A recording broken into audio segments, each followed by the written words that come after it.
Thank you for joining us. This is Jocelyn for the Jocelyn Live podcast. I have Dr. Mari with me, Karen Reed, and our special guest, Lavinia, today. Welcome, everybody. Thanks for joining me. Hi. Hi. Hello. Lavinia, as usual, I ask everybody to tell me what they want, tell me why they want it, what they believe stands between them getting that. And then also with you, I've asked you what you need. And I thought we would just launch right into the podcast and start with your list, and then we can backtrack from there. So if you don't mind, why don't you just give us a little bit of background on what you want, why you want it, and what you think is stopping you from having that? Okay, so what I want to be able to build a family with someone that I can spend the rest of my life with, who's loyal, patient, respectful towards me and towards others, compassionate, a good circle of friends that I can count on and can enrich my life in one way or another, and to get out of the country that I'm in right now. Why I want these things. I guess it's just to feel love, supported, and some kind of connection with the people around me, because at the moment I don't have a whole lot of that. Okay, so when you say it again, do you guess you want that, or are you sure you want that? Oh, I'm sure I want that. Okay, good. Because everybody always starts and they go, well, I guess. And so it's really important for us to get behind what we want and say, this is what I want. Yeah, and definitely want that. Okay.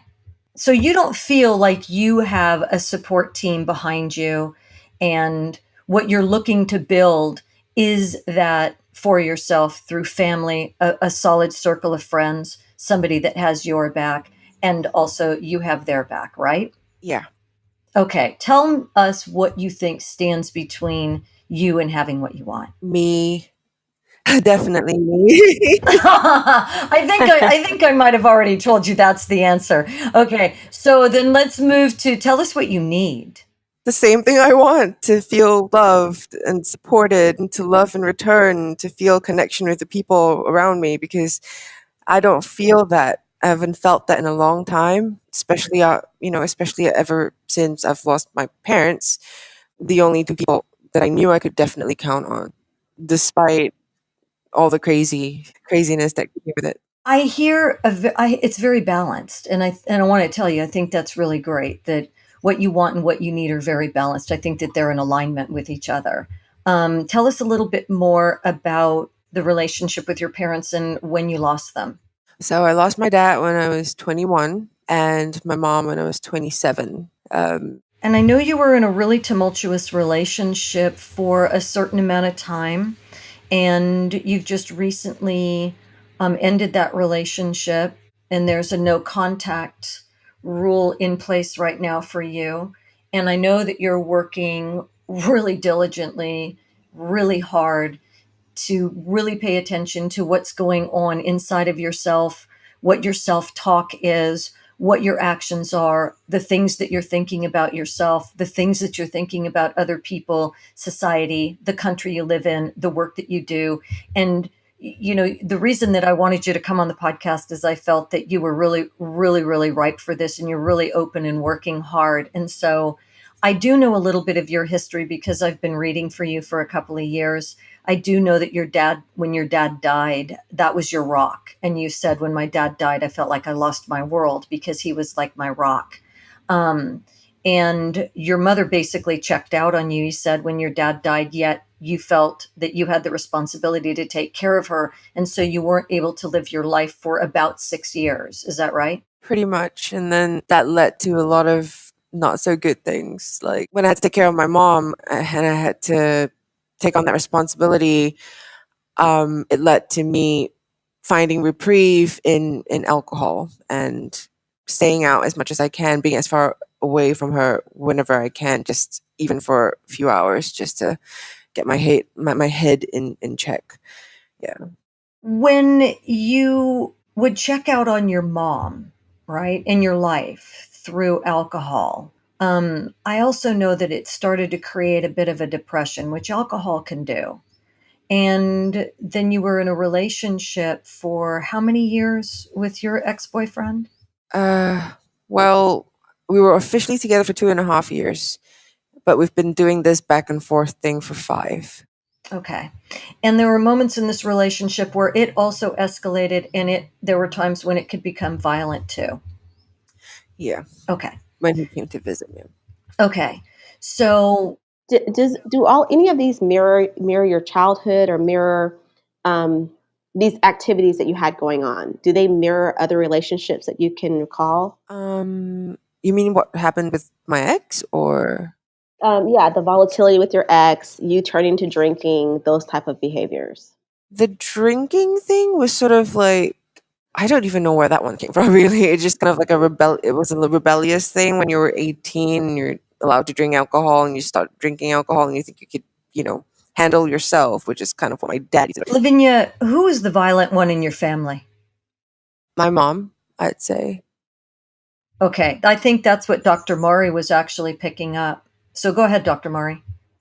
No, that's good. That's exactly where I was going with that. Was your dad violent? During the period where he was depressed, yes. Other than that, if he was around and my mom was, sort of hitting me for whatever reason, he would step in. Okay, so your dad actually protected you from your mother's violence. If he was there. Okay. Karen, I want you to step in a little bit here and I want to see if you what you're picking up energetically. Okay, Lavinia, it's so nice to be with you. Thank you for being here. I'm feeling into your system, and how I'm doing that is I'm getting feelings inside my own system. First of all, my stomach feels horrible. Like I can't digest things properly, and I feel really stuck in my digestive system. The other thing is I feel like an enormous pain in the back, like the back of the heart chakra just feels absolutely jammed shut, as does my throat chakra. That's the feelings that I'm experiencing. And the images that I'm seeing is a very young child. So we're going back beyond teenage years into early childhood, perhaps 5 years old. And I'm feeling scared. So that, and it's to do with your mum as well. And the stomach organ is connected to our mothers. So I just feel like there's a lot of fear in your childhood. Does this make sense to you? Yeah, I had the whole fear of abandonment thing. I was always sort of on edge with that. Like they would send me to ballet class, and I would be terrified if they weren't in my line of sight. Yeah. I don't know why I felt that way, but I remember that very well. The why doesn't matter at the moment. It's just that feeling. It feels very uncomfortable to me. Like I can't get comfortable. I'm like, and then I feel like I'm looking over my shoulder, and I'm scared, like something's going to come and bite me, or something's going to come in. So there's a sense of not feeling comfortable inside my system. Um, I have a question. I asked you what stands between you and having what you want and you said yourself. But why? Why do you think that is? I'm holding on to a lot of things in the past, and I think that's what's making me. It's because I get like thoughts or memories that come up at random. Like what? Like The what? things that my mom did to me, or whoever, anything bad that anyone has done to me, it would just come up randomly at random times. And then I get really angry and I would spiral into that mood. And I think that kind of, you know, after a while, you're gonna not be very pleasant for one thing. And I think energetically, it's making me feel or believe that I can't do what I think I should be able to do. That's actually, I think that's really accurate. And I also think that knowing exactly what you're doing helps. I think that there's more to it, and I think that there's more to uncover. Um, and so I'm going to let either Dr. Mari or Karen take this one because I agree with her. I think that, what she does is something's triggering it. And I'm going to ask Dr. Mari to see if she can figure out what the trigger is, or maybe Karen's going to know what the trigger is. And then you get into a headspace, right? Your body starts reacting. It sends chemicals to your brain, right? This is how it works. And then your brain tells your body what's going on. And the next thing you know, you're anxious or you're feeling anger and you've got all of these emotions going on. And the next thing you know, there's all this energy happening and you don't feel like you have any control because you're absolutely certain that it's happening, when the truth is emotions are just old memories. And this is the work that we do. We start talking about how we can look at what do we do with those emotions? What do we do with those thoughts? How do we become aware of them so that we can get from point A to point C? I really think she's stuck in early childhood. I'm just looking at her now and I see a very little person. And I think there's a desire to have the love and the connection and a wonderful long-term relationship. But until she goes back and finds that missing piece of herself that's locked back in childhood, this child is looking for love and affection. And she's had abuse and she's had a mother who is not attentive to her. So I feel like she's stuck in a cycle of looking outside of herself. Where's mum? Where's that love and affection? And constantly looking for it, but never getting it. So we've got a frozen child consciousness that needs to be attended to. The small child within needs some So love. it's sort of like a defrosting of the thoughts in a way. I mean, metaphorically, right? Because we freeze in our thought forms, right? And so we repeat the same things over and over and over again, hoping to get a different result. And we don't, and we can't, because from that old mind, you can't create new thoughts and a new way of being. We first have to address the old mind. And so this is where we pull in the brain surgeon, Dr. Maury, Good. Yeah. That's very. and she's going to start to unwind those knots, right? Well, I think Karen is spot on when she talks about this childhood that you're kind of stuck and frozen in. And so what we say is that the emotional intelligence stops when the trauma begins. So whenever the trauma began, that's where you have to go back to and grow this little person up. So there's things and stages in development she did not get, even though you got bigger and you got wiser, but the young person in you didn't. She's still waiting for someone to rescue her. She's still waiting for the terrorism to stop. Those are the two words I wrote down: is that mom was a terrorist, both physically and emotionally. And usually, what happens when we are terrorized is we have panic and Oh, anxiety, yeah. Yeah. right? Yeah. I suffer. And so it's kind of like why they tell us to practice fire drills with young people, because little kids will go hide in the closet when the fire is raging. They don't know to get out to escape. And so they go into protection mode, which is also very confining. And it's actually a very dangerous place to be because they're going to suffocate in that closet when there's a fire. And so, if as a young person you lived in this constant state of fear around what's going to happen next, I could never relax. I could never be sure of anything. You're absolutely right. I'm in a constant state of survival. Like I'm in survival mode all the time. So, yeah, the brain gets stuck there because it's actually the safest place for a 5-year-old. Like you shouldn't trust the world from the 5-year-old's perspective, right? You talked about going to ballet class and being afraid that you were going to be left. That's a real fear because it was it was real for you. That wasn't made up. The 5-year-old didn't make that up. The 5-year-old did not feel safe. She didn't know if someone was going to pick her up. And even if they did pick her up, were they really going to notice her or talk to her or care for her?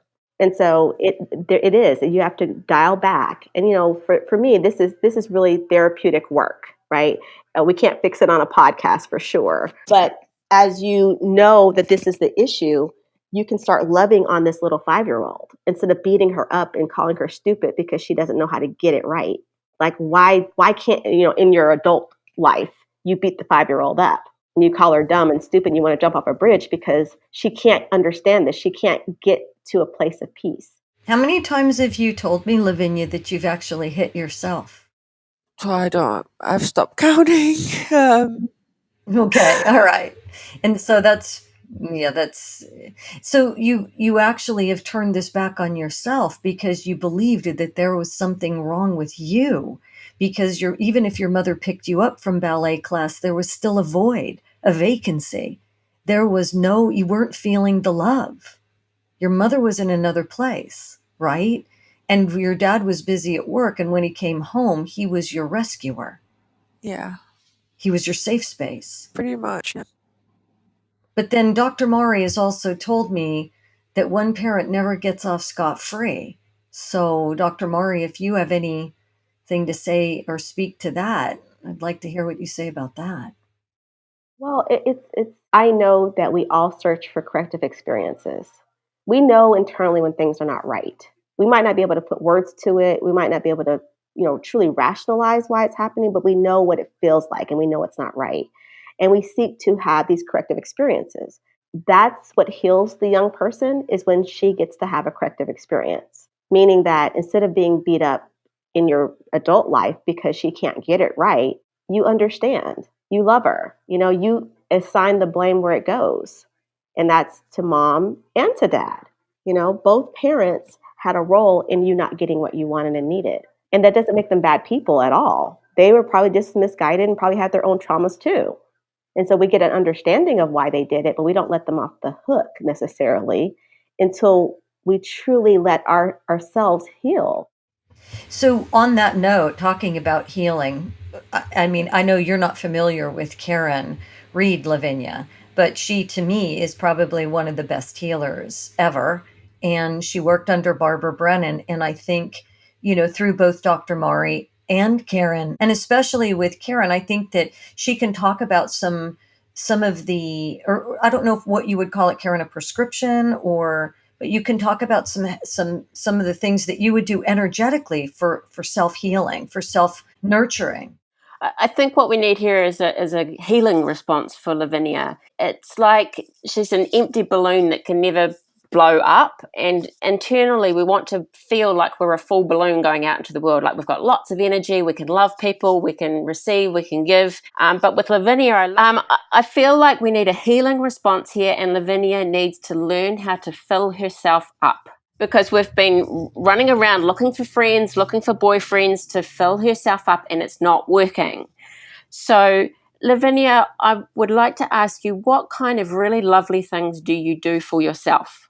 Right now, um, I guess I'll do like a spa day for myself. Yeah. Um, treat myself to some good food, um, and just let myself really check out Okay. because work is a pain. But do you hear those words? Work is a pain. You have to watch your words because you'll find that pain in your body somewhere. Oh, I'm feeling a lot of pain in my body everywhere. Yeah. Lavinia, let's get really specific. Where is the pain in your body? The back of my neck, and shoulder blades, it's so stiff. I can't even. Yeah, it's giving me headaches as well. So, and I'm getting numb feelings in my legs and stuff on top of all of that. So, Okay, right here in this moment, Lavinia, is a really wonderful opportunity for you to give yourself some healing. So I'd like to invite you to place your hand on your heart and maybe your other hand on your lower belly. And why don't you imagine yourself as this little young person who's lost, who's hurt, who's in pain, and just imagine giving her some love right now. How would that be? the funny thing is, I sometimes feel very disconnected with her. But what if you put your hand on your heart and on your lower belly Yeah, anyway? I do. I would keep.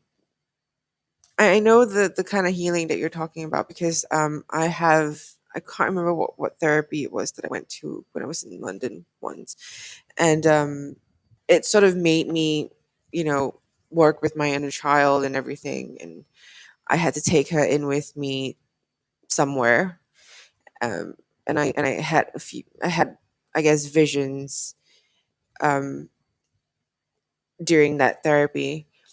And I think it was one of the few times that I did sort of connect with her. And Lavinia, I'm going to be really point blank with you right now, and you're rejecting yourself right now. I don't know how to not do it. Oh my God. You're doing exactly what your mother did to you at age 5 years. You are rejecting yourself. Just drop into the feelings, honey. What are the feelings here right now? This is a perfect opportunity. As in, how am I feeling? How are you feeling right now? Come back into yourself. Don't worry about anybody else, or just come back into yourself inside your heart. What are you feeling right now? Just sadness. Feeling really sad. And I guess just being completely consumed by We're all here with you, honey. feeling really stuck as well. Just being with your sadness. That's that. Yeah. I don't know where to turn. We're just being with the feelings, acknowledging them, acknowledging this small part of yourself that's been stuck for so long and been needing to be seen and heard for so long. I think it's important to know that this 5-year-old doesn't actually exist. It's the wound that exists. And when we go back and when we feel that sadness and that stuckness, sometimes that's enough to get us on our way. I feel like I've been suppressing it a lot because everyone around me is just, they go like, life goes on. You can't expect anything from anybody and you can't rely on anybody and nobody has the time. You've got to be strong. You're strong. And then I go like, yeah, I'm strong, but a little support would be nice, You call yourself my friend or whatever. It makes me angry. Okay, I'm good. I'm all good. You are good. I'm all good. But it's okay to not be okay. You're not going to fall apart even though you're not okay. And you don't have to have all or none thinking. It's not all over just because you're having a bad day, a bad moment, a bad week, a bad month, a bad year. When you allow yourself to feel it, and so it's like there's lots of running behavior. It's lots of hiding. Like that's what like I said, 5-year-olds do when there's a fire. They go and run and hide. Even the I got to get out of Singapore, like that's going to be the the changing or defining moment in your life. And I would say, yeah, if you want to leave Singapore, that's fine. Go ahead and do that. But I also want you to find some contentment there. I want you to create something that you enjoy there and that it will be pulling yourself out of where you are to do that. I think that's kind of where I struggle. Like, I don't know what it is that I can do here to feel content. Like, the only reason why I have as few friends as I have is because I am so done with socializing. I don't even want to hear of it. There isn't much to do around here, in my opinion. It's just shopping and food all the time. There's nothing else. And I go out a few times and it's the same old thing. I keep being dragged back into the same old thing. I don't even have a park that I can go to just be there in peace and quiet because it's so densely populated here. I don't even have my weekend of peace and quiet because there's construction everywhere, going on everywhere, all of the time. I've had a few phone calls at work with Jocelyn, and I don't know if you remember, but there's like it's noisy where I am. It's like I don't get peace. This is why I want to leave here so bad. Sometimes there's an old saying, and it's a little bit crude, and they say that the same asshole that gets on the plane gets off in New York. And what they mean by that is if you change locations, it doesn't always change you. Now, it can. I'm not saying it can't. But I think that what Dr. Mari and Karen are both saying is what is it that you could do, just one thing you could do for yourself that would make you feel better about where you are? And so far, what you're telling me is, I don't see that. And so we have to change your perception because your perception is your reality. So when you begin to change what you see, your outer experience changes. And the simplest way to do that, and you hear it all the time, is gratitude. I don't want to, one thing I don't want to miss is this. I want to make sure that we really got this. Karen said, it's okay to feel your sadness. Dr. Mari said, it's okay to feel this. Everything's going to be okay if we just allow ourselves to feel it. Something that you could do every night before you go to bed is put your hand on your heart, your other one on your lower belly, and you can just bless that inner child, that wound, right? You bless yourself. Whatever you want to do, it's your life. You do it your way. But if you can change your perception, do you have trees outside your house? Concrete buildings. Is there no foliage? They chop them all down. There has to be something that you're grateful for. I look at the sky sometimes, it feels like a cell here, I'm not gonna lie. But that's your perception. Some people, I mean, your mind is everything. There was a movie and I think it was an Italian movie. It's called It's a Beautiful Life. And it was about a man that was in a concentration camp that was hiding a young boy. And he made the young boy think that they had this beautiful life. And he had no idea that he was in a concentration camp. And so again, perception is reality. And I know that you love your cat, right? And there's something to be grateful for. You love animals. That's I'm one grateful to thing. have my I cat. don't know what's in My Singapore. I can't see it. In my mind's eye, I see something different than what you're explaining to me. But there has to be something that you see that you're grateful for. Something. When you wake up in the morning, are you grateful that you're alive? And how about the fact that you should be grateful that you have a job because that job is going to earn you money. And when you earn money, you can actually move to Australia. So there's something to be grateful for. Be grateful for the fact that you can get up every day when some people can't. Be grateful that you can think. Some people can't. That you can speak words that are kind when other people can't. That's a choice. In every moment, we get to choose. And that's what gives us the power to live the life we want to live, is our choice. Our perception is our reality, but our perception is based on what we choose to perceive. And that's where consciousness comes in. And that's what you've been working on, is becoming very conscious of what you think, what you say, and what you feel. And what you think gives you an emotion, gives you a feeling, and then you begin to join these neural networks. And the next thing you know, we have a loop. That's where you get your mood. That's where you get your temperament. And so what I am hearing you say is, this sucks. And I'm saying, it doesn't suck. You just think it sucks. Because the guy that's sitting in San Quentin prison is not going to think Singapore sucks. They're going to be like, this is bitching because I'm free, right? And if we put you in San Quentin, you'd be thinking to yourself, Singapore rocked, right? So everything is relative here. And so if Karen can help me here, or Dr. Mori can help me here, they sort of are extensions of my thinking, if you will. Sorry. Well, the problem is that as you become more aware and more in tune with the barriers are going to become more apparent. So this 5-year-old's been there and she's been stuck, but you weren't aware.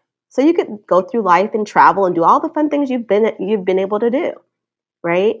But now that awareness is here, anything and everything that is blocking you from getting the fullness of what you want is going to come to the surface. It rises to the surface. And a 5-year-old, again, as we're talking in those terms, when life doesn't give her what she wants, nothing's right.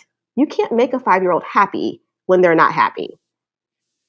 There's no such thing as reasoning with a 5-year-old ever.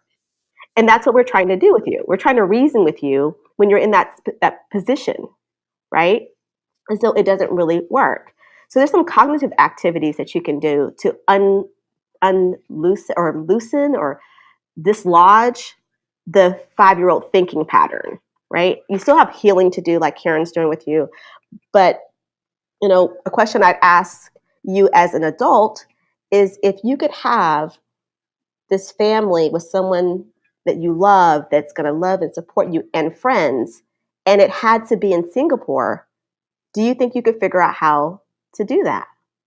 I How to stay? think I can, but it wouldn't be ideal. Well, I didn't say ideal. It's What I said possible. was, if I promised you that you could have the guy you want and he's going to provide you a family and you could have friends, do you think you would stay in Singapore for that? It's possible. So then I say, do you really want this? Because if you say, I want the family, I want the friends, it could be in hell and you'd still go. Yeah. Yeah. Yeah. Do you see what I'm saying? So many of it. Yeah.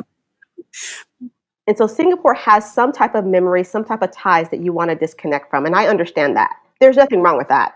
But as Karen alluded to at the very beginning, is that acceptance is part of this deal. And so acceptance is also living in it, like not avoiding it. So I don't like Singapore. However, I'm going to find some things about Singapore or in Singapore that I can be okay with, that I can be content with. That does not mean you have to stay there. It's not black or white thinking here. You still can leave even if you find something you enjoy there. I know what you're saying. I get that. I get it. I am trying. So what couples would come to me is they would come to me when they're screaming and yelling at each other, and that's when they want the divorce, right? That only then. And then they would leave my office and they'd go have sex and everything's good again, and I wouldn't see them for another 6 months until the next crisis, right? And I know that this couple's not good for each other. I know it's not well, but that's not my job. My job is to help them figure that out. And what people normally don't do is they don't divorce in a calm manner. They have to be angry and done, and that's it. They can't just say, this is not right for me. This is not the best thing for me. So we use anger as our way of getting away from just dealing with the emotions and making a choice, a conscious choice, and being okay with our choice and loving ourselves enough to say, this is not a good relationship for me. And so I'm going to walk away. And so what I'm saying to you is that I want you to walk away from Singapore just because it's not a good choice for you, not because you're angry and mad and you can't find anything you like about it and it's just the most horrible place in the world. That's easy to disconnect from. It doesn't mean that we're healed. It doesn't mean we fixed our issues. It just means that we divorced because we hated it. You know what? I just made an association. You're checking out from Singapore in your own life, like your mother checked out on you.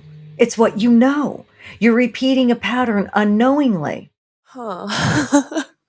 Never really thought of it that way. Neither did I till about 2 seconds ago. That's pretty fascinating.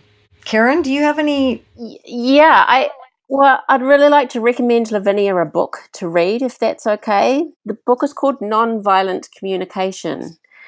It's by Marshall Rosenberg. And without reading the book, I'll give you the two major things that he says in this book that I think would be really helpful for you just on day-to-day living in your concrete jungle there. And the two most important questions you can ask yourself is, first of all, how am I feeling? Sad, happy, joyous, whatever. And the second most important question you need to ask yourself is, what do I need? So, for example, I'm feeling really sad. I need a hug right now.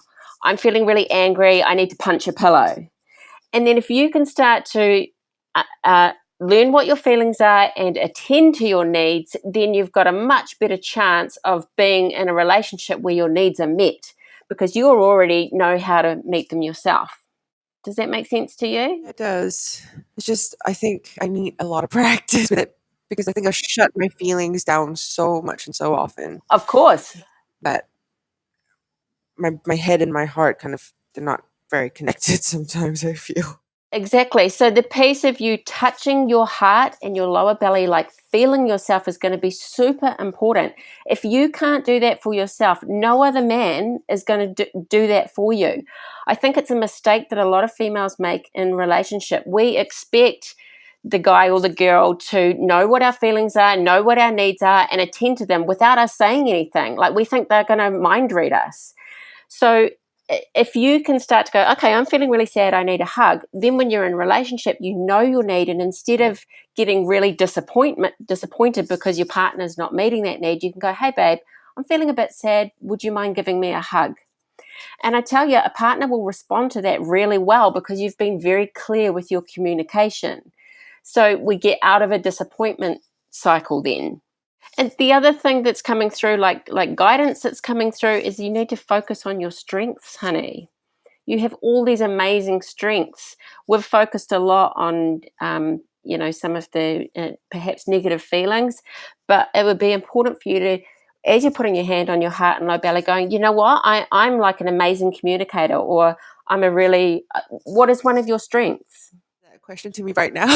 Yes, it is. Yes. I'm at a loss. So here's your homework, Lavinia. You need to go home or get a piece of paper and write down 5 of your core, we would call them core qualities, or your strengths, and do not leave that homework until you've found some strength, because it's only when we know our strengths is when we can find our purpose. And if you don't know where you're going or what country you're going to live in, it's very confusing. So as soon as you can find what your strengths are and play to your strengths, you're going to find where you want to be or what purpose you have or what job you want to have a lot quicker. Mm. Is that okay to say? Yeah. It's definitely something we're going to be working on for sure. You got some homework, sister. I like homework. No, it's very profound. It's very good. I have one thing to say. Practice. Saint Teresa of Lisieux used to always say, or maybe it was Saint Teresa of Avila, doesn't matter. Both of them are saints. And they always said, practice, practice, practice. And that meant them too. They always had to practice forgiveness, self-forgiveness, forgiveness of others. They practiced love. They practiced overcoming themselves. And I have to practice every day. I know Dr. Mari, I know Karen, we all have to practice every day. So don't be afraid to trip and fall. Just get back up and practice. That's all you have to do. And love yourself more. Give to yourself more. That little girl. Thank you for joining us, Lavinia, Dr. Mari, Karen Reed. Thank you for being with me as always. If anyone would like a consultation with one of us, please go to www.jocelynlive.com. All participants of the Jocelyn Live podcast have been thoroughly vetted and agree to discuss personal information on this podcast. Each participant is offered a referral to therapy if needed. No information given should be considered medical or mental treatment or advice. Thank you all for joining us. If you're interested in joining our podcast or you would like to participate in a podcast, please email info@jocelynlive.com.